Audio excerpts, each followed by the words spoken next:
students, my name is Sandhya Jain. This video is sponsored by Virgin Mary Higher Secondary School Ujjain. Today we will study class 9 Geography Chapter 1 Man and Environment second part. अब तक हम Indian concept of environment, natural and cultural environment पढ़ चुके हैं।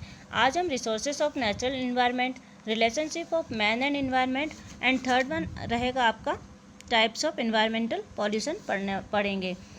Start करते हैं हम resources of natural environment. Resources of natural environment में जो हैं वो टू टाइप्स के होते हैं, रिन्यूएबल रिसोर्सेज और non renewable resources. Renewable resources ऐसे रिसोर्सेज होते हैं जिन्हें हम फिर से यूज़ कर सकते हैं या उसे हम फिर से उपयोग में ला सकते हैं, जैसे फॉरेस्ट हो गया, आपका एग्रीकल्चर लैंड हो गई। सेकेंड है आपका नॉन रिन्यूएबल रिसोर्सेज, ऐसे रिसोर्सेज जिन्हें हम फिर से यूज़ नहीं कर सकते, इन्हें हम नॉन रिन्यूएबल रिसोर्सेज कहा जाता है, जैसे पेट्रोल, कोल एक्सेट्रा। अब आते हैं हम ह्यूमन रिसोर्सेज पे। ह्यूमन रिसोर्सेज से मीन्स ह्यूमन की संख्या एवं योग्यता से है। एजुकेशन और हेल्थ ऐसे दो फैक्टर हैं जो व्यक्ति की मेंटल और फिजिकल कैपेसिटी यानी कि मानसिक और शारीरिक शक्ति को बढ़ावा देते हैं। ह्यूमन जो है अपने आप में एक रिसोर्सेज है जो नेचुरल एलिमेंट्स का अपने ज्ञान, श्रम व तकनीक के माध्यम से उपयोग करता है। ह्यूमन जो है वह रिसोर्सेज का प्रोड्यूसर और कंज्यूमर दोनों है, यानी कि रिसोर्सेज का निर्माता व उपभोक्ता भी है। नेक्स्ट है आपका मैन मेड रिसोर्सेज, ऐसे रिसोर्सेज जिनका निर्माण व्यक्तियों द्वारा किया गया है। ह्यूमन ने इन्वायरमेंट के फिजिकल थिंग्स का उपयोग करके बहुत सारी चीज़ों का निर्माण किया है, जैसे कि मशीनों का निर्माण, भवनों का निर्माण आदि। नेक्स्ट आता है आपका लैंड रिसोर्सेज। लैंड अपने आप में एक नेचुरल रिसोर्सेज है। यह पूरे वर्ल्ड के जीवित प्राणियों के रहने का आधार या स्थान है। इसका उपयोग हम मकान, सड़क, रेल मार्ग, कृषि, पशुचारण, माइनिंग यानी खनन आदि सभी कार्यों में भूमि का उपयोग होता है। लैंड का उपयोग जो है वो डिफरेंट जगह पर डिफरेंट होता है। अर्थ का 29% लैंड 29% पार्ट लैंड है और 71% पार्ट जो है अर्थ का वो वाटर से कवर है। नेक्स्ट आता है आपका agriculture resources. Land, soil, water, ज़मीन, मिट्टी और पानी जो है एग्रीकल्चर के प्रमुख साधन है। एग्रीकल्चर यानी कृषि, समुद्र के मैदान यानी कि कोस्टल एरिया, एलुवियल साइल यानी नदियों की घाटियों की उपजाऊ मिट्टी में कृषि कार्य या एग्रीकल्चर जो है वो आसानी से हो जाता है। मशीनों की सहायता से प्रति एकड़ उपज में भी वृद्धि होती है, जैसे फर्टिलाइजर यानी कि उर्वरक, पेस्टिसाइड यानी कीटनाशक, सिंचाई के विभिन्न साधनों का उपयोग करके कृषि उपज को हम बढ़ावा देते हैं। नेक्स्ट है आपका वाटर रिसोर्सेज। वाटर रिसोर्सेज जो है अर्थ पर पानी जो rain, river, lake, pond, glacier, waterfall, कुओं, ट्यूबवेल आदि से हमें प्राप्त होता है। वाटर का उपयोग इरिगेशन यानी कि सिंचाई, इंडस्ट्री, घरों में मत्स्य पालन में एवं वाटर ट्रांसपोर्टेशन में भी होता है। सबसे ज़्यादा उपयोग जल का जो है वो एग्रीकल्चर में होता है। ऐसे ही बाढ़ के कारण बहुत सा पानी हमारा वेस्ट हो जाता है। बाढ़ की वजह से हर साल धन संपत्ति और क्रॉप यानी फसलों को भी नुकसान होता है। रिवर वैली यानी बहुउद्देशीय नदी घाटी योजनाएं तैयार की गई हैं। नेक्स्ट है आपका सॉइल रिसोर्सेज। सभी जानते हैं कि वेजिटेशन यानी पेड़ पौधों को उगने एवं बढ़ने के लिए सॉइल यानी मिट्टी बहुत ज़रूरी रिसोर्सेज है। सभी लिविंग बीइंग जो हैं वो पेड़ पौधों पर डिपेंड होते हैं। सॉइल फॉर्मेशन यानी मिट्टी का निर्माण जो है वो बहुत धीरे धीरे होता है।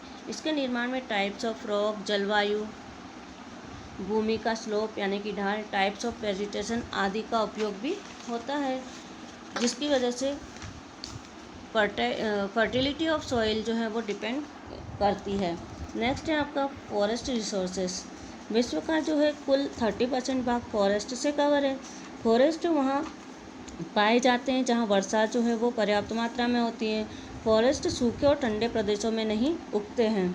हमारे लिए फॉरेस्ट यानी जंगलों का बहुत अधिक महत्व है। पेड़ पौधे एटमॉस्फेयर से ऑक्सीजन, कार्बन डाइऑक्साइड लेते हैं और ऑक्सीजन छोड़ते हैं। वन जो है ऑक्सीजन के स्टोर हाउस भी माने जाते हैं। फॉरेस्ट से भूजल में भी वृद्धि होती है। फॉरेस्ट पक्षियों व वन्य जीवों को सुरक्षित रहने का भी स्थान है। वनों से प्राप्त जड़ी बूटी, लकड़ी हम अनेक चीज़ों पर फॉरेस्ट पर आधारित हैं। Relationship of man and environment and its effect. Human का हमारे एनवायरनमेंट से क्या संबंध है और इसका क्या प्रभाव है। मैन एंड एनवायरनमेंट जो है एक दूसरे पर डिपेंड होते हैं। एनवायरनमेंट ह्यूमन का पालन पोषण भी करता है और उससे प्रभावित भी होता है। मैन जो है वो डायरेक्ट नेचर से जुड़ा होता है, जैसे भोजन, जल, हवा और घर के लिए हम एनवायरनमेंट से जुड़े होते हैं। या ह्यूमन अपनी आवश्यकताओं की पूर्ति, चाहे वो फिजिकल, कल्चरल यानी कि भौतिक या सांस्कृतिक हो, औद्योगिक या आर्थिक हो, इन्वायरमेंट पर डिपेंड होता है। नेचुरल इन्वायरमेंट के यूज़ द्वारा वह खेत, कारखाने, टाउन, सिटी, रोड आदि बनाता है। नेचुरल इन्वायरमेंट में ह्यूमन का बहुत ज़्यादा इंटरफेरेंस यानी हस्तक्षेप के कारण बहुत ज़्यादा हानि होती है। जनसंख्या वृद्धि यानी कि पॉपुलेशन ग्रोथ, अर्बनाइजेशन यानी नगरीकरण, इंडस्ट्रियलाइजेशन यानी औद्योगिकरण, फार्मिंग यानी कि खेती, ट्रांसपोर्टेशन, टेक्नोलॉजी के क्षेत्र में हम जैसे जैसे उन्नति होती गई, नेचुरल इन्वायरमेंट के स्ट्रक्चर में भी बहुत परिवर्तन हुआ है। प्रेजेंट में मॉडर्न इंडस्ट्रियल इरा यानी वर्तमान औद्योगिक युग में नेचर के रिसोर्सेज का बहुत ही गलत तरीके से इस्तेमाल किया गया, जिससे हवा, पानी, मिट्टी और भोजन हमारे पॉल्यूटेड हो गए हैं। बहुत सारी घाटी जगह पर जंगलों को काटा जा रहा है, कहीं पर वेजिटेशन को खत्म किया जा रहा है, जिसकी वजह से ड्रॉट और फ्लड आते हैं और हज़ारों लोग परेशान होते हैं। नेचुरल रिसोर्सेज धीरे धीरे समाप्त होते जा रहे हैं। उपजाऊ ज़मीन बंजर होती जा रही है यानी कि बैरन लैंड बनती जा रही है। रेगिस्तान बढ़ता जा रहा है और एग्रीकल्चर लैंड डिक्रीज होती जा रही है। इन सब कारणों से ही मनुष्य जो है नेचर को इम्बैलेंस करता जा रहा है। नेचर के अनियंत्रित तरीका से यूज़ करने के कारण नेचर को जो है वो पॉल्यूटेड हुआ है। इम्बैलेंस जो है ऑल लिविंग बीइंग के लिए बहुत ही हार्मफुल है। नेक्स्ट है आपका पॉल्यूशन।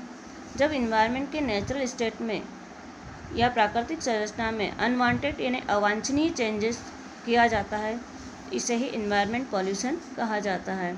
पॉल्यूटेंट, जब हार्मफुल सब्सटेंस यानी हानिकारक पदार्थ एक्सेस यानी ज़्यादा मात्रा में इन्वायरमेंट में आ जाते हैं तो यह पॉल्यूटेंट कहलाता है। पॉल्यूटेंट जो है वो दो प्रकार के होते हैं, natural pollutant and manmade pollutant. Manmade pollutant से मतलब है पेस्टिसाइड्स यानी कि कीटनाशक, फर्टिलाइज़र यानी कि उर्वरक, plastic, glass, radio active substance, metal, ये सब आते हैं।